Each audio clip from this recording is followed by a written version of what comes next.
হিমছড়ি বনে রূপসা নামের একটি বড় নদী ছিল। সেই নদীর ধারে একটা ছোট্ট ঝোপ ছিল। সেই ঝোপে বাস করত একটা হাঁস। সেই হাঁসের কোনো সন্তান ছিল না। উফ বাবা, বড্ড খিদে পেয়েছে, একটু নদীতে যাই, গিয়ে দেখি কোনো খাবার পাই কিনা। এরপর হাঁস নদীতে নেমে পড়ে আর নদী থেকে মাছ ধরে ধরে খেতে থাকে। খাওয়া শেষ করে হাঁস নদীর উপরে উঠে পড়ে। আর এমন সময়ে একটি শেয়াল হাঁসকে অনুসরণ করতে থাকে। এই তো সেই হাঁসটাকে পেয়েছি, আজ তোর রক্ষা নেই। এই বলে শেয়ালটা হাঁসটার পিছু পিছু যেতে থাকে। আর অন্যদিকে হাঁসটা তার বাড়িতে পৌঁছে যায়। এ দেখে শেয়াল বলে, এই যা, হাঁসটা তো ওর বাড়িতে চলে গেল। তবে এই হাঁসের বাড়িটা তো চিনে ফেললাম। হাঁস, তুই আজকে আমার হাত থেকে বেঁচে গেলি, এরপর তুই আর বাঁচতে পারবি না। না, আজকে বরং যাই, অন্য শিকার খুঁজে গিয়ে।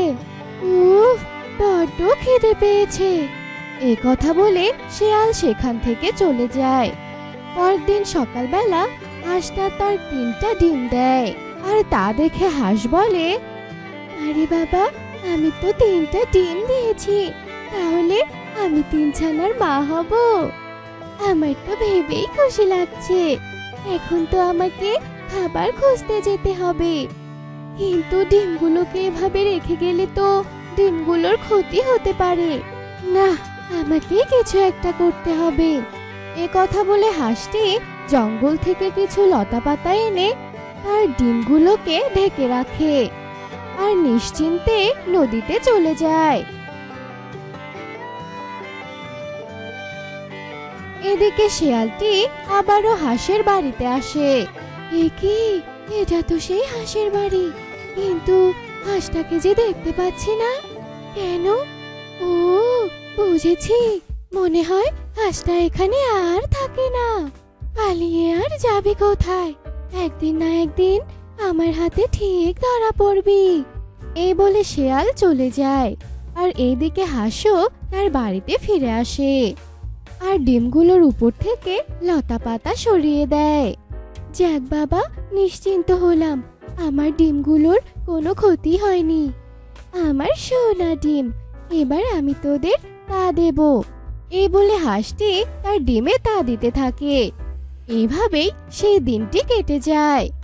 এরপর হাঁসটি প্রতিদিনের মতো লতা পাতা দিয়ে তার ডিমগুলোকে ঢেকে রেখে নদীতে যায় খাবার খুঁজতে।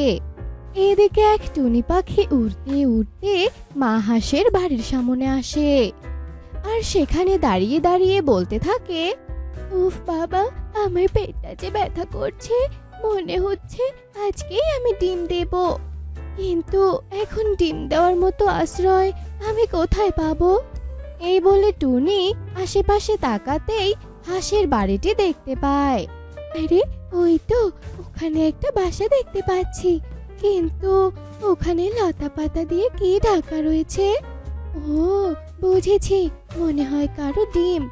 যাক, আমিও তাহলে এখানে ডিম দিয়ে যাই, পরে এক সময় এসে নিয়ে যাব। এ কথা বলে টুনি লতা পাতাগুলো সরিয়ে হাঁসের ডিমগুলোর সাথে নিজের ডিম দেয় আর পুনরায় লতা পাতাগুলো দিয়ে ডিমগুলোকে ঢেকে রেখে পুনরায় সেখান থেকে টুনি চলে যায়। এদিকে হাঁসও তার বাড়িতে ফিরে আসে আর তার ডিমগুলোর উপর থেকে লতা পাতাগুলো সরিয়ে দেয়। কি, আমার 4টা ডিম হলো কি করে? আমি তো 3টে ডিম দিয়েছিলাম। না, মনে হয় 4টাই ডিম দিয়েছিলাম, হয়তো ভুলে গিয়েছিলাম সেটা। যাকগে, এখন আমি ডিমে তা দেই। এই বলে হাঁস সেই ডিমগুলোতে তা দিতে থাকে আর এভাবেই বেশ কিছুদিন কেটে যায়। একদিন হাঁসের 4টা ডিম ফুটে 4টা ফুটফুটে কন্যা সন্তান বেরিয়ে আসে। কি, 3টা ছানা তো আমার, কিন্তু এই 4 নাম্বার ছানাটা তো আমার নয়। মনে হচ্ছে এটা কোনো টুনি পাখির ছানা। আরে বাহ, কি সুন্দর দেখতে। এমন সময় টুনি পাখির ছানাটা বলে ওঠে, মা, মা, আমাকে খেতে দাও, আমার খিদে পেয়েছে মা। ওরে আমার মিষ্টি ছানা, আমি নিশ্চয়ই তোকে খেতে দেব রে। মা হাঁসের এমন কথা শুনে হাঁসের প্রথম ছানা বলে ওঠে, মা, ও মা, তুমি ওকে কেন খেতে দেবে? ও তো আমাদের মতো দেখতে নয়। কেন মা, কেন খেতে দেবে ওকে? এভাবে বলতে নেই রে মা, ও তো তোদের বোন হয়, ওর মা যেই হোক না কেন। আমি তো ওকে তা দিয়ে জন্ম দিয়েছি, তাই আজ থেকে আমি ওর মা। না না মা, আমরা কিছুতেই ওকে বোন হিসেবে মানি না। ও তোমার সন্তান নয়, আমরা মানি না, মানি না, মানি না। ও একটা পাখির ছানা। হাঁসের ছানার এমন কথা শুনে টুনির ছানা ভীষণ কাঁদতে থাকে আর বলতে থাকে, মা, মা, আমি সত্যি তোমার সন্তান নই। সত্যি তো, আমি তো তোমাদের মতো দেখতে নই। আমার মা কোথায়? আমার মা কোথায়? এরপর মা হাঁস টুনির ছানাকে আদর করতে করতে বলে, ওরে আমার সোনা মা, কাঁদিস না মা, কাঁদিস না। আমি তোর মা, আমি আজ থেকে তোর হাঁস মা। আমি তোকে আগলে রাখবো রে মা, তোর কোনো ক্ষতি হতে দেব না আমি। এভাবে আরো বেশ কয়েকদিন কেটে যায়। মা হাঁস তার ছানাদেরকে অনেক আদর যত্ন করে বড় করতে শুরু করে, কিন্তু হাঁসের ছানারা টুনির ছানাকে একদম সহ্য করতে পারতো না। আস্তে আস্তে হাঁসের ছানারা আর টুনির ছানা বড় হতে শুরু করে। একদিন হাঁসের 3 ছানা একসাথে খেলছিল। এমন সময় সেখানে টুনির ছানা আসে। দিদি, ও দিদিরা, তোমরা বুঝি খেলা করছো? আমাকেও খেলতে নাও না গো তোমাদের সাথে। না না, আমরা কিছুতেই তোকে খেলতে নেব না। তোর জন্য মা আমাদেরকে কম ভালোবাসে, জানিস? মা তো তোকে বেশি ভালোবাসে। যা, ভাগ এখান থেকে। এ কথা বলে হাঁস ছানাটি টুনির ছানাকে ধাক্কা দেয়, আর ঠিক তখনই মা হাঁস এসে টুনির ছানাকে ধরে ফেলে আর তার ছানাদেরকে বকতে থাকে। এমন সময় সেখানে সেই শিয়ালটা আসে। বাবা, একসাথে এতগুলো শিকার! কিরে হাঁস, তোকে আমি কতদিন থেকে খেতে চেয়েছিলাম, কিন্তু পাইনি। যাক, অপেক্ষা করে ভালোই হয়েছে। একসাথে 5টা শিকারকে পেয়ে গেলাম। তবে আগে তোরে ছানাদেরকে খাবো, তারপর তোকে খাবো। আহা, কতদিন তাজা মাংস খাইনি। দে দে, তোর ছানাদের আমাকে দিয়ে দে। না না শিয়াল, তুমি এমন করে বলো না।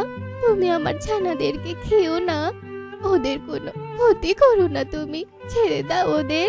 না বাবু, আজ আমি খালি হাতে ফিরবো না। অনেকদিন ধরে তোর পিছু করছি। তাড়াতাড়ি তোর ছানাদের দে তো। যদি আমার কথা না শুনিস, তাহলে এক্ষুনি তোদের খেয়ে ফেলবো আমি। না না, ঠিক আছে, ঠিক আছে, তবে তুমি আমার 3 ছানাকে নিয়ে যাও, কিন্তু এই পাখির ছানাটাকে নিয়ে যেও না। এই পাখির ছানাটা যে অনাথ, আমি ওকে কথা দিয়েছি যে আমি ওর কোনো ক্ষতি হতে দেব না। দয়া করো শিয়াল। মা হাঁসের কথায় শিয়াল রাজি হয়।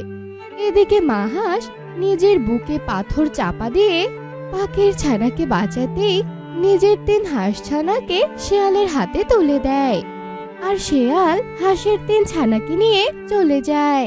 এদিকে মা হাঁস টুনির ছানাকে জড়িয়ে ধরে কাঁদতে থাকে। এভাবে 2 দিন কেটে যায়। এরপর একদিন টুনি পাখি মা হাঁসের বাড়িতে তার ছানাকে নিতে আসে। ও, তাহলে তুমি এই পাখির ছানার মা? এই নাও তোমার ছানা, তোমাকে আমি দিয়ে দিলাম। আজ যে আমি বড্ড শান্তি পাচ্ছি। তোমাকে অনেক ধন্যবাদ আমার ছানাকে এতদিন আগলে রাখার জন্য। তবে তোমার ছানারা কোথায়? ওদের তো দেখছি না। আমি তো তোমার বাসায় তোমার 3টে ডিম দেখেছিলাম। এরপর মা হাঁস কাঁদতে কাঁদতে সব ঘটনা টুনিকে খুলে বলে। সব শুনে টুনি বলে, কি বললে তুমি দিদি? তুমি আমার ছানাকে বাঁচাতে তোমার নিজের ছানাদেরকে শিয়ালের হাতে তুলে দিয়েছো? না না, এটা হতে পারে না। দিদি, তুমি কোনো চিন্তা করো না, আমি যাব ওই শিয়ালের কাছে। আমি তোমার ছানাদের ওই শিয়ালের কাছ থেকে ফিরিয়ে আনবো।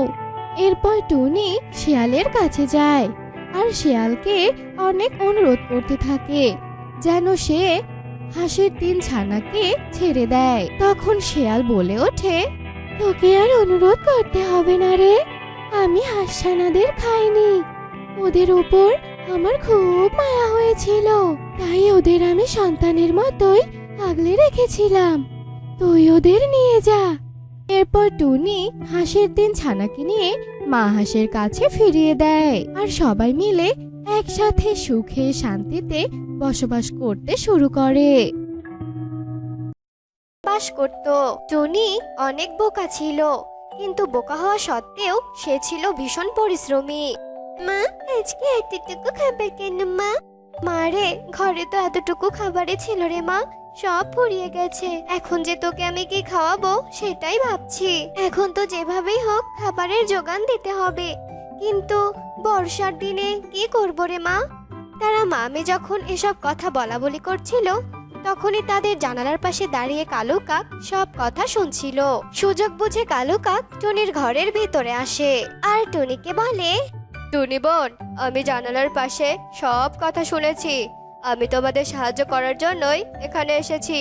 শোনো, আমরা কিছুদিনের জন্য যদি ইগল দাদার জমিগুলো ধার নেই আর তাতে ভুট্টা চাষ করি, তারপর বাজারে বিক্রি করি, তাহলে কেমন হয় টুনি বোন বলো তো? ভালোই তো হয়, বুদ্ধিটা তো খারাপ না। চলো আমরা কালকে ইগল দাদার কাছে যাই। আচ্ছা ঠিক আছে। এরপর পরের দিন সকালে দুজনে মিলে ইগলের কাছে যায়। ইগল দাদা, তোমার জমিটা যদি একবারের জন্য আমাদের ধার দিতে, তাহলে আমাদের অনেক উপকার হতো ইগল দাদা। আচ্ছা ঠিক আছে, তবে একটা শর্ত আছে, প্রত্যেক ফসলের ভাগ আমাকে 1/3 দিতে হবে। আচ্ছা ঠিক আছে দাদা, সে আর এমন কি কঠিন কাজ? এরপর কালু আর টুনি মিলে ইগলের কাছ থেকে জমিটা ধার নেয়। এরপর, টুনি, তুমি কাল সকাল সকাল জমিতে গিয়ে কাজ শুরু করে দিও, কেমন? কেন, তুমি আসবে না? আরে পাগলি, আমি তো আসবই। তুমি তো জানো আমি পরিশ্রম করতে কত ভালোবাসি। পরিশ্রম যে আমার রক্তে মিশে আছে, তাই না? সেটা কি তুমি জানো না নাকি? আচ্ছা ঠিক আছে কালু দাদা, আমি সময় মতো চলে আসব। এসব বলে কালু তার বাড়িতে চলে যায়। পরের দিন সকাল সকাল টুনি জমিতে চলে আসে আর একা একাই পুরো জমিটা চাষ করতে থাকে। ওইদিকে কালু কাক নাক ডেকে ঘুমাতে থাকে। এদিকে টুনি মনে মনে ভাবে, আমি তো একাই সব কাজ করে ফেললাম, কিন্তু কালু দাদা তো এখনো এলো না, দেখি তো ওর বাড়িতে গিয়ে ওর কোনো বিপদ হলো না তো আবার। এরপর টুনি কালু কাকের বাসায় যায় আর গিয়ে দেখে কালু কাক নাক ডেকে ঘুমাচ্ছে। কালু দাদা, ও কালু দাদা, তুমি জমিতে না গিয়ে এখানে পড়ে পড়ে ঘুমাচ্ছ? আর আমি একাই কত পরিশ্রম করে এলাম। টুনির ডাকে কালু কাকের ঘুম ভেঙে যায়। আর বলো না টুনি, আমি তো জমিতে যাওয়ার জন্য প্রস্তুতি নিয়েছিলাম, ঠিক তখনই আমার স্ত্রী খুব অসুস্থ হয়ে পড়ে। এরপর আমি আমার স্ত্রীকে হাসপাতালে নিয়ে গিয়েছিলাম, এজন্যই আমি জমিতে যেতে পারিনি। তবে তুমি কোনো চিন্তা করো না টুনি, আমি কাল অবশ্যই অবশ্যই জমিতে যাব। ও আচ্ছা কালু দাদা, আমি আজ আসি। আর হ্যাঁ, কাল কিন্তু তুমি অবশ্যই জমিতে যাবে। আচ্ছা ঠিক আছে টুনি। এরপর টুনি তার নিজের বাড়িতে চলে যায়। মা, ও মা, তুমি আজকে কিন্তু আমাকে ওই ঘুম পাড়ানি গানটা বলে ঘুম পাড়িয়ে দেবে, বুঝতে পেরেছো? আচ্ছা ঠিক আছে রে মা, আয় আমার এখানে শুয়ে পড়। ঘুম পাড়ানি মাসি পিসি মোদের বাড়ি এসো, আমার সোনামণির চোখে ঘুম নেই, ঘুম দিয়ে যেও। এভাবে টুনি গান শোনাতেই টুকি ঘুমিয়ে পড়ে। এরপর টুনিও ঘুমিয়ে পড়ে। এরপর রাত গড়িয়ে সকাল হয়। মা টুকি, চল আমার সাথে জমিতে, চল তুই, আমি বীজ ছিটিয়ে দেব আর তুই বসে থাকবি। আর একটু বেলা হলে তোর কালু কাকাও চলে আসবে। আচ্ছা ঠিক আছে মা। এরপর টুনি আর টুকি মিলে জমিতে যায় আর টুনি একা একা সব বীজ জমিতে ছিটিয়ে দেয়। অন্যদিকে কালো কাক বাড়িতে আরামে শুয়ে থাকে। বরাবরের মতো টুনি সব কাজ শেষ করে আবারও কালুর বাড়িতে যায়। আচ্ছা কালু দাদা, তুমি আজও জমিতে গেলে না যে? আর বলো না টুনি, আজকেও আমি জমিতে যাওয়ার জন্য বের হয়েছিলাম, তখনই আমার মা অসুস্থ হয়ে পড়ে। আমি যদি আমার মাকে তখন হাসপাতালে না নিয়ে যেতাম, তাহলে মাকে একদম বাঁচানো যেত না। মাকে নিয়ে দৌড়াদৌড়ি করে আমি খুব ক্লান্ত হয়েছিলাম। তাই একটু বিছানায় শুয়েছিলাম টুনি। কখন যে ঘুমিয়ে গেছি নিজেও বুঝতে পারিনি। তবে টুনি, তুমি কোনো চিন্তা করো না, আমি কাল একদম ঠিক সময়ে জমিতে যাব। আচ্ছা ঠিক আছে কালু দাদা, তবে কাল আর যেতে হবে না। 3 দিন পর জমিতে সার দিতে হবে, তখন যেও কেমন? আচ্ছা ঠিক আছে টুনি। এরপর টুনি নিজের বাড়িতে চলে যায়। দেখতে দেখতে 3 দিন কেটে যায়। টুনি প্রতিদিনের মতো আবারও জমিতে একা একা গিয়ে কাজ করতে শুরু করে। আর এদিকে কালো কাক বরাবরই ঘুমিয়েছিল, কিন্তু আজকে টুনি কালো কাকের বাড়িতে না গিয়ে নিজের বাড়িতে চলে আসে। মা টুকি, আমার শরীরটা খুব খারাপ লাগছে রে মা, আমি একটু শুয়ে পড়ি। তুই আজকে একটু রান্না বান্নাগুলো সেরে নিস মা। আচ্ছা ঠিক আছে মা, একা একা এত পরিশ্রম করার জন্যই তোমার শরীরটা আজ এত খারাপ হয়েছে। তুমি চুপটি করে শুয়ে থাকো, আমি রান্না সেরে তোমার জন্য ওষুধ নিয়ে আসবো মা। এরপর টুকি বাড়ির সব কাজ শেষ করে মায়ের জন্য ঔষধ আনতে যায়। ওইদিকে কালু কাক মনে মনে ভাবতে থাকে, আচ্ছা আজকে টুনি আমার বাড়িতে এলো না কেন? দেখি তো ওর বাড়িতে গিয়ে কি হয়েছে আজ ওর। এরপর কালু টুনির বাড়িতে যায় আর গিয়ে দেখে টুনি জ্বরে থরথর করে কাঁপছে। এ কি টুনি, তুমি এত অসুস্থ হলে কি করে? কালুর কথায় টুনি কোনো উত্তর দিতে পারে না। তখনই টুকি তার মায়ের জন্য ঔষধ নিয়ে আসে। এরপর টুকি টুনিকে তার ঔষধ খাইয়ে দেয়। আর টুনির অসুস্থতার সব কথা টুকি কালুকে খুলে বলে। সব শুনে কালু কাকের তেমন কোনো মায়াই হয় না। সে টুনিকে রেখে নিজের বাড়িতে গিয়ে আবারও ঘুমাতে থাকে। এদিকে টুনি সারা রাত জ্বরে কাতরায় আর টুকি তার পাশে বসে সেবা করে। এরপর সকাল হয়। মা টুকি, তুই না ঘুমিয়ে এভাবে আমার পাশে বসে আছিস? তুই তো অসুস্থ হয়ে যাবি রে মা, এভাবে কাঁদছিস কেন পাগলি মেয়ে? এই দেখ মা, আমার কিচ্ছু হয়নি। মা, মা, বাবা আমাকে ছেড়ে চলে গিয়েছে। এখন তুমিও যদি আমাকে ছেড়ে চলে যাও তাহলে যে আমার কেউ থাকবে না মা, আমি যে নিঃস্ব হয়ে যাব। তুই শুধু শুধু চিন্তা করছিস মা, আমার তো কিচ্ছু হয়নি, আমি সুস্থ হয়ে গেছি তো। চল তো জমিতে একটু জল দিয়ে আসি। তারপর দুজনে মিলে জমিতে জল দিয়ে আসে। এরপর দেখতে দেখতে অনেক দিন কেটে যায়। এদিকে ভুট্টাও হয়ে যায় আর সেগুলো আবার পরিপক্ক হয়। এরপর টুনি কালু কাকের বাড়িতে গিয়ে বলে, কালু দাদা, কাল ফসলগুলো কাটতে হবে, তুমি অবশ্যই আসবে কিন্তু। এতগুলো ফসল তো আর আমি একা কাটতে পারবো না। আচ্ছা ঠিক আছে, তুমি কোনো চিন্তা করো না, আমি অবশ্যই ঠিক সময়ে চলে আসবো টুনি। এরপর টুনি নিজের বাড়িতে চলে যায়। এভাবে টুনি গাছ থেকে সব ভুট্টাগুলো আলাদা করে। এরপর ফসল ভাগাভাগির সময় চলে আসে। ঠিক সে সময়ে কালু কাক জমিতে আসে। আমি তো একাই সবগুলো ভুট্টা কাটলাম, তুমি কেন এলে না এতক্ষণ? আর বলো না, এবার আমিই যা অসুস্থ ছিলাম, তাই একটু হাসপাতালে গিয়েছিলাম, তাই আমি আসতে পারিনি টুনি। কিন্তু ভাগাভাগির সময় তো মিস করা যাবে না, তাই না? তুমি তো জানোই আমি কত পরিশ্রম করি, আমার রক্তে পরিশ্রম যে মিশে আছে। তাই বলি কি, তুমি এই গাছগুলো নাও, আর আমি তো বেশি পরিশ্রম করি, তাই না? তাই আমি এই ভুট্টাগুলো নেই। বোকা টুনি কালু কাকের এসব চালাকি একদম ধরতে পারে না, তাই সে অবাক হয়ে দাঁড়িয়ে থাকে। তারা যখন এসব কথা বলছিল তখনই পুরো আকাশ কালো মেঘে ছেয়ে যায়। তখন টুনি তাড়াতাড়ি করে ভুট্টা গাছগুলোর আড়ালে লুকিয়ে পড়ে আর কালো কাক তাড়াতাড়ি করে ভুট্টাগুলো নিয়ে যেতে ধরে। ঠিক তখনই একটা বাজ পড়ে কালুর মাথার উপর আর কালু সেখানেই ছটফট করতে করতে মারা যায়। আর টুনি গাছের নিচে থাকায় ওর কোনো ক্ষতি হয় না। আর তার কিছুক্ষণ পর ঝড় থেমে যায় আর টুনি ভুট্টাগুলো নিয়ে নিজের বাড়িতে চলে যায়। আর কালোর নিথর দেহ সেখানেই পড়ে থাকে।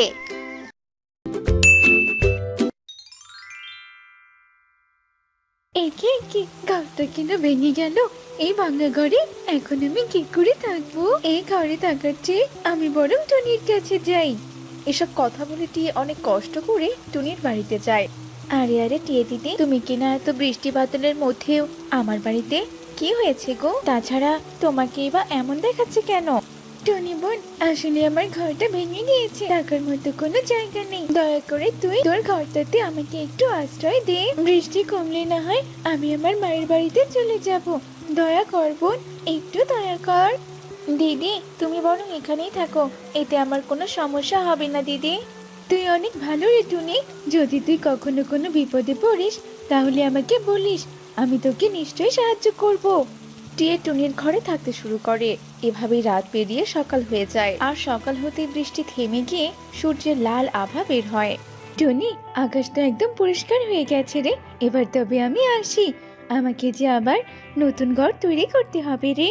টুনি বোন, কণিকা যে ঘরে অনেক অসুস্থ, ঘরে একটুও খাবার নেই, আর আমি ওকে একা রেখে খাবার খুঁজতে যেতেও পারছি না রে। টুনি বোন, তোর ঘরে কোনো খাবার থাকলে আমাকে দিয়ে সাহায্য কর না রে বোন। দাদা, আমার ঘরে শস্যদানা আছে, তুমি একটু দাঁড়াও, আমি তোমাকে এক্ষুনি শস্যদানা দিচ্ছি। তোকে যে অনেক ধন্যবাদ রে আমাকে সাহায্য করার জন্য। আমার সাধ্য হলে আমিও নিশ্চয়ই তোকে সাহায্য করব রে। মা, ও মা, তুমি সবসময় এদেরকে কেন এত সাহায্য করো বলো তো? ভবিষ্যতে তোমার কোনো বিপদ হইলে এরা যদি তোমাকে না সাহায্য করে তখন? মারে, অন্যের বিপদে সাহায্য করলে সৃষ্টিকর্তা যে খুশি হয়। আর তাছাড়া ওরা যদি ভবিষ্যতে উপকারীর উপকার স্বীকার না করে তবে যে ওরা অকৃতজ্ঞ রে মা। শোন মা, তুই সবসময় আমার মতো সকলের উপকার করবি, কেমন? এভাবে কেটে যায় আরো বেশ কিছুদিন। বনে আবারও প্রচুর বেগে বৃষ্টি বইতে শুরু করে। টুনি তার ঘরে টুকিকে বলতে থাকে, মারে, বাহিরে যে খুব জোরে বৃষ্টি হচ্ছে, এদিকে ঘরে যে কোনো খাবার নেই, তুই বরং ঘরে থাক, আমি তোর জন্য খাবার খুঁজে নিয়ে আসি। না না মা, আমি এই বৃষ্টির মধ্যে ঘরে একা একা থাকতে পারবো না, আমিও তোমার সাথে যাব। তুমি দয়া করে আমাকে নিয়ে যাও না মা। বৃষ্টিতে এভাবে ভিজলে যে তুই অসুস্থ হবি সোনা, জেদ করিস না মা। তুমি সাথে থাকলে আমার কোনো কিছুই হবে না মা, আমাকে তুমি দয়া করে সাথে নিয়ে চলো না। আচ্ছা আচ্ছা, ঠিক আছে, চল তবে। টুনি তার মেয়েকে নিয়ে উঠতে থাকে, আর উঠতে উঠতে টুনি নিচে কিছু শস্যদানা দেখতে পায়। টুকি মা, তাড়াতাড়ি করে শস্যদানা খেতে শুরু কর, এটা যে ঈগলের এলাকা, ঈগল জানতে পারলে যে অনেক বড় বিপদ হতে পারে রে মা। ওরা মা মেয়ে খাবার খেতে থাকে, ঠিক তখনই একটা পাথর এসে টুনির মাথায় লাগে, আর সাথে সাথে টুনি মাটিতে লুটিয়ে পড়ে। একে কি মা, এটা আবার তোমার কি হলো? তুমি আমার দিকে তাকাও মা, দেখো দেখো আমার দিকে। মা, ও মা, তোমার কি হয়ে গেল? তার মানে কই দুষ্টু ঈগল আমার মাকে আঘাত করেছে? কে ওই ঈগলটা তো আমার দিকে আসছে। মা, আমার ভয় করছে, ওঠো মা, ওঠো।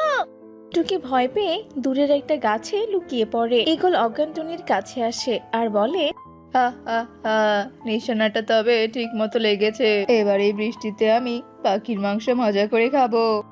না, আমার যে এসব আর সহ্য হচ্ছে না, আমার চোখের সামনে কিনা ওই দুষ্টু ঈগল আমার মাকে খাচ্ছে। এই ঈগলকে তো আমি দেখে নেব, আমি যে এর প্রতিশোধ নেব, কিন্তু এখন আমাকে এখান থেকে পালাতে হবে, নইলে ওই ঈগল যে আমার মায়ের মতো আমাকেও খেয়ে নেবে। টুকি বৃষ্টিতে ভিজতে ভিজতে বাড়িতে ফিরে আসে, আর টুনির মৃত্যুর খবর পুরো বনে ছড়িয়ে পড়ে। রাতে টুকি অনেক কাঁদে আর বলতে থাকে, মা, ও মা, তুমি কি জানো এবার আমি একা একা কি করে থাকবো? সৃষ্টিকর্তা আমার সাথে এমনটা কেন করলো? তুমি ফিরে এসো মা, আমাকে বেঁচে থাকতেই হবে ওই দুষ্টু ঈগলকে শাস্তি দেওয়ার জন্য। যাই, যজ্ঞ কাকা আর কণিকা কাকের বাড়িতে যাই, ওদের সাথে আমাকে খাবার খুঁজতে যেতে হবে। কাকা, ও কাকি, আমি আজকে থেকে তোমাদের সঙ্গে খাবার খুঁজতে যাব, আমাকেও তোমাদের সঙ্গে নিয়ে চলো। তোর ওপর যে ওই দুষ্টু ঈগলের নজর পড়েছে রে, আমরা তোকে সাথে করে নিয়ে যেতে পারবো না, তোর জন্য যে আমাদের আবার বিপদ হতে পারে। এইসব তুমি কি বলছো কি? মায়ের উপকারের কথা তোমরা কিনা একদিনই ভুলে গেলে? যজ্ঞ কাকা, নিয়ে চলো আমাকে, আমি যে বনের রাস্তা ঘাট ঠিকভাবে চিনি না। কণিকা একদম ঠিকই বলেছে, টুনি বেঁচে থাকলে না হয় ওর উপকার মনে রাখতাম, কিন্তু এখন তো আর টুনি বেঁচে নেই, তুই যা যা এখান থেকে। আর হ্যাঁ, আমাদের বাড়িতে তুই আর কোনোদিনও আসবি না, এই আমি বলে রাখলাম। যজ্ঞ আর কণিকা টুকিকে তাড়িয়ে দেয়, আর টুকি একাই অসহায় হয়ে বনের দিকে উঠতে থাকে। উঠতে উঠতে টুকি বলতে থাকে, মা, ও মা, তুমি দেখতে পাচ্ছ মা, তোমার ছোট্ট মেয়েটাকে কেউ সাহায্য করছে না, একা একাই উঠতে হচ্ছে, একা একাই খাবার খুঁজতে হচ্ছে। সৃষ্টিকর্তা, তুমি আমাকে তুলে নাও, আমি আমার মায়ের কাছে যেতে চাই, আমি যে আর বেঁচে থাকতে চাই না। টুকি অনেক খাবার খোঁজে, কিন্তু কোথাও সে কোনো খাবার পায় না। টুকি ক্ষুধার জ্বালায় টিয়ের কাছে আসে। টিয়ে মাসি, ও টিয়ে মাসি, জানো তো আমি আজকে সারাদিন খাবার খুঁজেছি, কিন্তু একটুও খাবার পাইনি। দয়া করে আমাকে একটু খাবার দাও, একটু খাবার দাও না গো, আমার যে অনেক ক্ষুধা লেগেছে। এই এই, তুই আবার আমার বাড়িতে কেন? দেখি দেখি, পেছনে সাথে করে আবার ইগলকে নিয়ে আসিসনি তো? কোনো খাবার নেই, চলে যা এখান থেকে। ও মাসি, তুমি আমাকে একটু খাবার দাও, আমি চলে যাচ্ছি। এই তোকে বললাম না কোনো খাবার নেই, তুই সোজা কথাই নড়বি না। দাঁড়া, তোকে আমি দেখাচ্ছি মজা। টিয়ে টুকিকে কণিকার যজ্ঞর মতো তাড়িয়ে দেয়, আর টুকি কান্না করতে করতে তার বাড়িতে চলে আসে। আর এভাবেই ছোট্ট টুকি না খেয়ে রাত কাটিয়ে দেয়। পরের দিন সকালবেলা টুকি আবারও খাবার খুঁজতে বের হয়। উড়তে উড়তে টুকি একটা বড় কচু দেখতে পায়। সে কচুটার কাছে আসে আর বলে, এত বড় একটা কচু, এত বড় কচু তো আমি এর আগে কোনোদিনও দেখিনি। সৃষ্টিকর্তা বুঝছি এবার আমার দিকে মুখ তুলে তাকিয়েছে। আমি তো আজ এই বড় কচুটা বাজারে বিক্রি করব, আর সেই টাকা দিয়ে আমি অনেক খাবার কিনবো। যাই বাবা যাই, আমি এই বড় কচুটা নিয়ে যাই। টুকি বড় কচুটা নিয়ে যেই না উড়তে থাকে, ঠিক তখনই সেখানে ঈগল চলে আসে। এই ছোট টুকি, এত বড় একটা কচু নিয়ে তুই যাচ্ছিস কোথায়? আজ আর তোর রক্ষে নেই। সেদিন তোকে আমি অনেক খুঁজেছি, কিন্তু কোথাও খুঁজে পাইনি। আজ যখন তোকে পেয়েছি, তবে আজ তো তোকে আমি মজা করে খাবো।